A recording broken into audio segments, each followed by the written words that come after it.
जगामध्ये सर्वात श्रेष्ठ पात्र जर कोणतं असेल तर तो बाप आहे. बापाची सर आई कधीच काढू शकत नाही. बाप तो बाप असतो, आई ती आई असते. ज्याचा बाप मिळेल असेल त्याला बापाची किंमत कळत असते. परंतु आज समाजामध्ये सर्व कविता करणारे असतील, लिहिणारे असतील, ते आईविषयी लिहितात, घरावरती लिहितात मातृदेव भव, पितृदेव भव आढळलेलं सांगता येत नाही. गाडीवरती लिहितात आईचा आशीर्वाद, मग तुझ्या बापाने धन्यवाद झाला. अरे जेवढे आईची उपकार आहे त्याच्यापेक्षा कित्येक पटीनं बापाची उपकार आहे. बापाची सर आई कधीच काढू शकत नाही. बाप तो बाप असतो, आई ती आई असते. ज्याचा बाप मिळेल असेल त्याला बापाची किंमत कळत असते.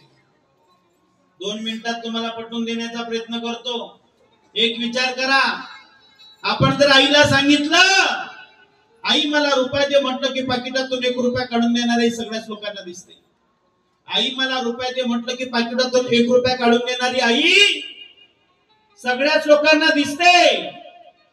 परंतु शाळेची 10,000 10,000 रुपये फी भरणारा बाप एका भागाला दिसू नये. त्या बापाची स्थिती बघा सज्जना. प्रत्येक बाप कष्ट करतो, दुःख सहन करत असतो. दाढी वाढलेली, केस विखुरलेले, पायात पाय अडकवतो. बूट जर फाटला तर सायकलचं टूप त्यानं आपल्या बुटाला लावलं, परंतु नवा बूट कधी घेतला नाही. बापाच्या जीवनाची स्थिती आहे. आपल्या आईची घरात राहण्याची चप्पल वेगळी, गावाला जाण्याची चप्पल वेगळी, फिरण्याची चप्पल वेगळी. बापाचं आयुष्य बरबाद होऊन जातं.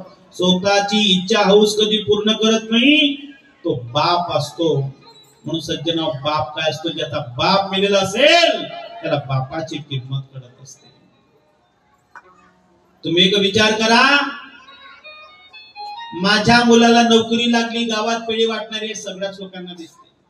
माझ्या मुलाला नोकरी लागली म्हणून गावामध्ये पेढे वाटणारे सगळ्याच लोकांना दिसते. परंतु माझ्या मुलाला नोकरी लागलीच पाहिजे, आयुष्याची कमाई घेतो आणि मोठमोठ्या पुढारी लोकांजवळ भिकाऱ्यासारखी नोकरी मागणारा बाप एका बघायला दिसू नये. त्या बापाची स्थिती बघा सज्जना. प्रत्येक बाप कष्ट करतो, दुःख सहन करत असतो. काही मुलं म्हणतील, महाराज आमचा बाप वाईट वागतो, आमचा बाप आमच्याशी व्यवस्थित बोलत नाही, आमचा बाप शिव्या देतो, आमचा बाप व्यसन करतो. एक सांगून जातो तुम्हाला, लक्ष देऊन ऐका. आपला बाप जरी काही काबड कष्ट करत नसला तरी चालेल, फक्त त्याला घरासमोर बसू द्या. आपला बाप जरी काही काबड कष्ट करत नसला तरी चालेल, फक्त त्याला घरासमोर बसू द्या. एका पाप्याची नजर नाही की तो आपल्या घरावरती काळी नजर टाकून जाईल. बिना बापाच्या पोरगा पूर्ण गावाचं काम ऐकू द्या तरी लोक त्याला दोष दिल्याशिवाय राहणार नाही. दुनिया बहुत जाली है, ना पाव चलने देती ना घोड़े पर स्वार होने देती है. म्हणून सज्जना, बाप काय असतो? ज्याचा बाप मिळेल असेल त्याला बापाची किंमत कळत असते. एक सांगून जातो तुम्हाला, गरिबीतून आपण वरती आलेले आहात. माळी समाजात जन्म घेतलेला आहे. अगोदर आपल्या वाडवडिलांनी कष्ट केलं, दुःख सहन केले. विचार करा, गावाच्या पाटलाच्या अगोदर 4 जोड्या मेल्या तरी आपल्या बापाचा सालदारीनं पिछा नाही सोडला. गावाच्या पाटलाच्या 4 जोड्या मेल्या परंतु आपल्या बापाचा सालदारीनं पिछा नाही सोडला. सालदारी करता करता एक दिवस जन्म देता बाप मेला, परंतु माणसाच्या डोळ्यातून एक अश्रू सुद्धा बाहेर नाही पडला. 4 पायाचा बैल आपल्या बापा करता हंबरला. 4 पायाचा बैलाला बाप समजला राजा हो, परंतु माणसाला बाप नाही समजला. बाप काय असतो? ज्याचा बाप मेलेला असेल त्याला बापाची किंमत कळत असते. मुलगीचं आणि बापाचं जे प्रेम असतं ना, ते निष्काम भावनेतलं प्रेम असतं.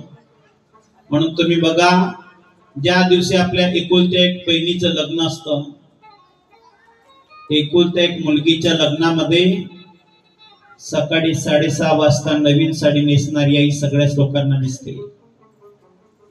आपल्या मुलीच्या लग्नात सकाळी 6:30 वाजता नवीन साडी नेसणारी आई सगळ्याच लोकांना दिसते, परंतु मुलगीचं लग्न लागून जातं, तिच्या अंगावरती अक्षता पडून जातात, कपडे बदलायला सुद्धा वेळ ज्या बापाला मिळत नाही, तो बाप काही एका बघायला दिसू नये.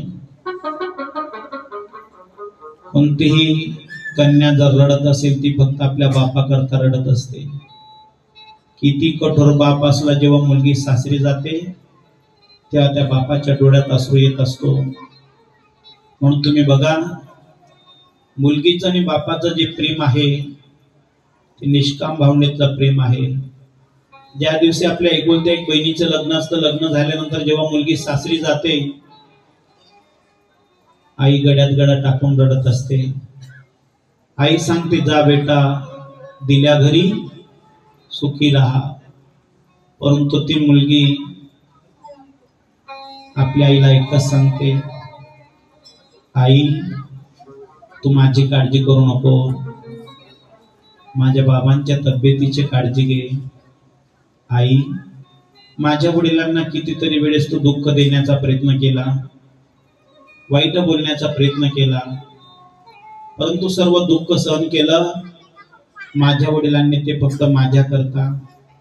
तू शिव्या दिले असतील, ऐकून घेतलं ते माझ्या बापानं फक्त माझ्या करता. आई, किती वेळेस तू माझ्या वडिलांचा अपमान केला, परंतु माझ्या बापानं माझ्या करता ऐकून घेतलं. पण आई, मी आता जाते, माझं तिकडे काय होते. माझ्या बाबांच्या तब्येतीची काळजी घ्यायची. पुढे जाते मुलगी आणि पुढे जाऊन मोठा भाऊ उभा असतो. मोठ्या बाबाला सांगते, दादा, आपले वडील राबले, हाडाची काढ केली, दिवाळी असो किंवा आखाजी असो, प्रत्येक वेळेस ते आपल्याला नवे कपडे घेऊन देत असायचे. आणि दादा, सर्वांमध्ये मोठा तू होतास, म्हणून बाबांनी सर्वांच्या अगोदर तुझं लग्न केलं. परंतु दादा, बाबा तुला एक शब्द बोलले, तू वेगळा निघून गेलास, त्याच्याबद्दल मला वाईट वाटत नाही. परंतु दादा, आपले बाबा कितीतरी दिवस दवाखान्यामध्ये राहिले, त्यांना बघण्याकरता सुद्धा तू आला नाहीस. म्हणून दादा, मी आता जाते, माझं तिकडे काही होते, आपल्या बाबांच्या तब्येतीची काळजी घ्यायची.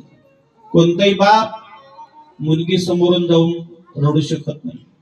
जेव्हा मुलगी सासरी जाते ना, कोणताही बाप मुलगी समोर जाऊन रडू शकत नाही. का? बापाला वाटतं, मी जर माझ्या मुलगी समोर जाऊन रडायला लागलो तर माझ्या मुलगीची सासरी जाण्याची हिंमत होणार नाही. आणि ती जर सासरी नाही गेली, 4 लाख रुपये हुंडा मी लावलेला आहे, 4 चौघात माझी लाज राहणार नाही. म्हणून कोणताही बाप मुलगी समोर जाऊन रडू शकत नाही. माणसाच्या जीवनात एवढं पाप असतं, एकुलता एक मुलगा जरी मेला तरी त्याला समाजात रडता येत नाही. आपली आई जरी मरण पावली तरी माणसाला समाजात रडता येत नाही. 4 चौघामध्ये जरी माणसाचा अपमान झाला तरी त्याला समाजात रडता येत नाही. स्त्रिया रडून दुःख कमी करून टाकतात, परंतु घरामध्ये सर्व झोपल्यानंतर जो एकटा गोधडीत रडत असतो तो बाप असतो. म्हणून तुम्ही बघा, मुलगी जेव्हा सासरी जाते, तिला 5-6 महिने जरी तिकडे झाले, तिकडनं जर तिनं फोन केला, आई तू कशी आहे, पहिला प्रश्न मुलगीचा असतो, आई माझे बाबा कसे आहेत, माझे पप्पा कसे आहेत. निष्काम भावनेतलं प्रेम मुलगीचं आणि बापाचं आहे. म्हणून एक शेवटी सांगून जातो तुम्हाला, जोपर्यंत स्त्रियांच्या जीवनातला बाप आहे तोपर्यंत तुमचं माहेर आहे. जोपर्यंत स्त्रियांच्या जीवनातला बाप आहे तोपर्यंत तुमचं माहेर आहे. ज्या दिवशी स्त्रियांच्या जीवनातला बाप मेला त्या दिवशी तुम्ही समजून घ्यायचं की आपला कायमचा माहेरचा पाय मोडला. बस. जीवनातलं अंतिम सत्य जर कोणतं असेल तर तो बाप आहे.